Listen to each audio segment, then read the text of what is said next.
এ যে বউ নয় গো, সাক্ষাৎ পূর্ণিমের চাঁদ। তারকের ভাগ্য আছে বটে। দেখেছো, গ্রামে বিয়ে করে আসার পর তুমি কিরকম হইচই ফেলে দিয়েছো। তোমার মতো সুন্দরী এ ভুবনে নেই। সত্যি? সত্যি সত্যি সত্যি।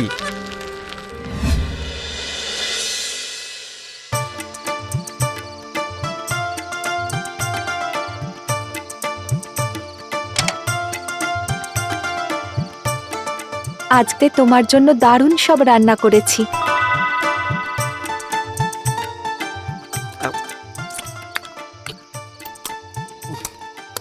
ভালো হয়েছে?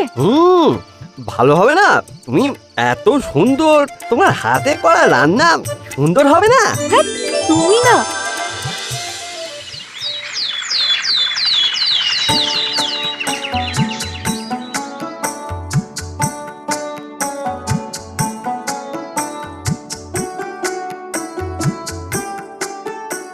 তোমার জলখাবারটা নিতেই ভুলে গেছিলে। আহ, এই না হলে আমার বউ।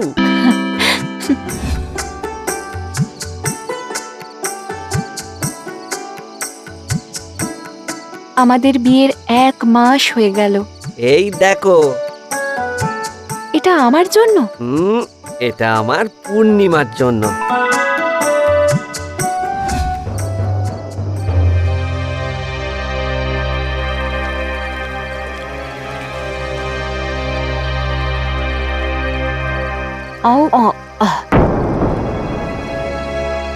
আজ যে কতদিন এরকম লুকিয়ে লুকিয়ে দাঁতের পাটি ধুতে আসতে হবে কে জানে।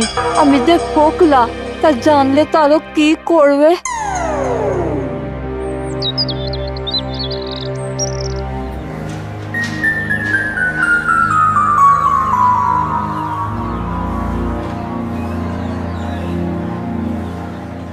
বড় মাছটা দাও।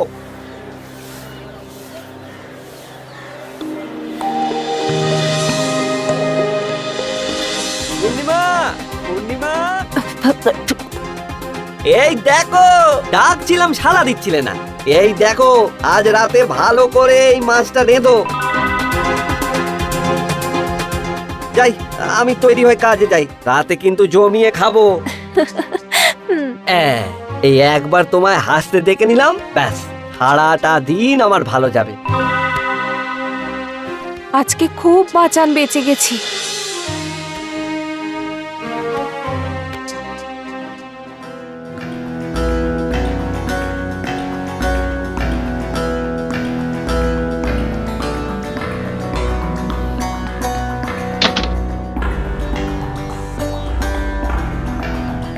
পূর্ণিমা রোজ রাতে বেরোয়টা কোথায়? দেখি যাই তো।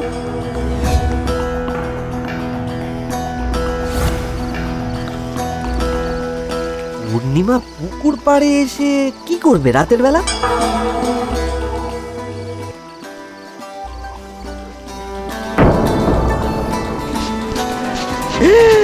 এ কি, আমার এমন সুন্দরী বউ ফোগলা, আমি মুখ দেখাবো কি করে?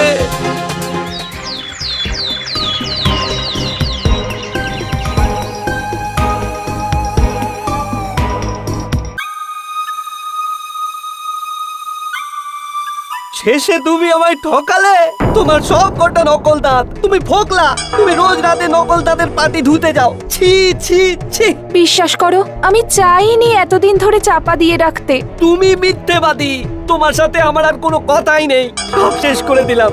তোমাকে এত ভালোবেসে এর পরিণাম তুমি এই দেবে, আমি স্বপ্নেও ভাবিনি। আজও আমাকে ভুল বুঝে ঠিক করেছে। কেন আমি ওকে মিথ্যে বলেছিলাম?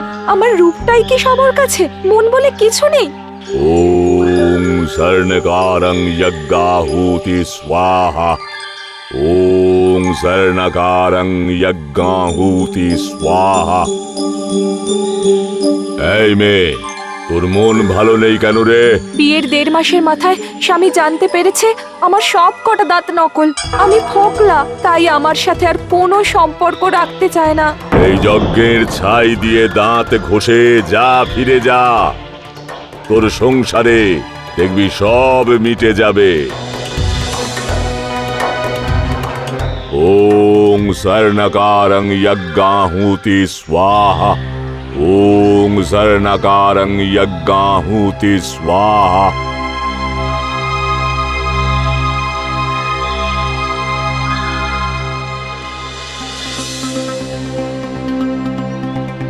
ছি ছি পূর্ণিমা, তুমি হলুদ রং করে আবার ফিরে এলে? তোমার লাজ লজ্জা বলে কিচ্ছু নেই। কিন্তু পূর্ণিমা, এ তো হলুদ নয় গো, এই যে সোনার দাঁত, কি করে হলো? আমি নিজেও তাই দেখছি তো, কিন্তু জানি না কি করে হলো।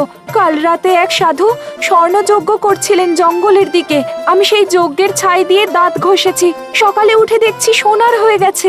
তোমার ভালো লাগছে না? খুব ভালো লাগছে, তবে আরো ভালো লাগবে যখন আমার দাঁতগুলো সোনার হয়ে যাবে। চলো চলো, আমাকে ওখানে নিয়ে চলো।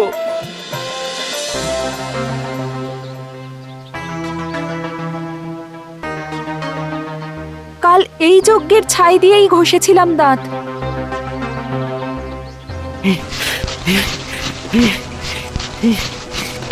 এরকম পাগলামো করছো কেন? যতক্ষণ না সোনার হচ্ছে ছাড়বো না। আমার তোমার মতো দাঁত চাই।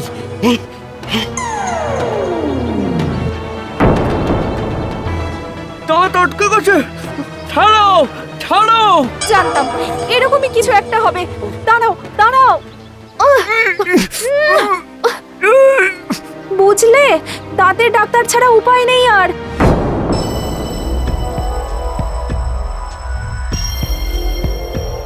ওই ছাই দিয়ে ঘষার পরই আটকে গেছে। এটা খোলার একটাই মাত্র উপায়। কি?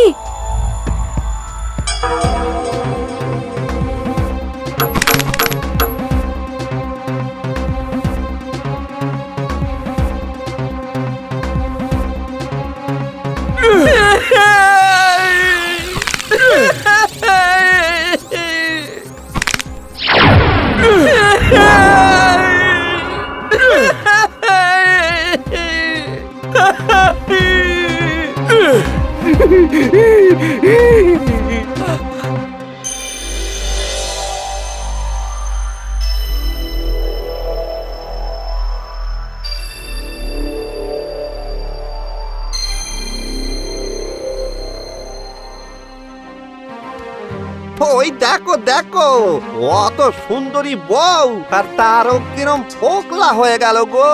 আহারে, কি সব দাঁতে ঘষে নিয়েছিল, ব্যাস তাতেই সব দাঁত তুলে ফেলতে হয়েছে। চিন্তা করো না, তুমি ফোকলা হয়ে গেছো বলে তোমার থেকে দূরে যাব না। তুমি আমার কাছে আগের মানুষটাই থাকবে। দাঁত দিয়ে যদি মানুষ চেনা যেত, তাহলে অমানুষদের কোনো তীক্ষ্ণ দাঁত থাকতো? আগে মানুষ হিসেবে মানুষকে ভালোবাসো, তারপর তার রূপকে। এখন থেকে তাহলে ফোকলা বরের সোনার বউ? না, শুধু তোমার বউ আর তুমি আমার বর। বুঝেছো বুদ্ধুরাম?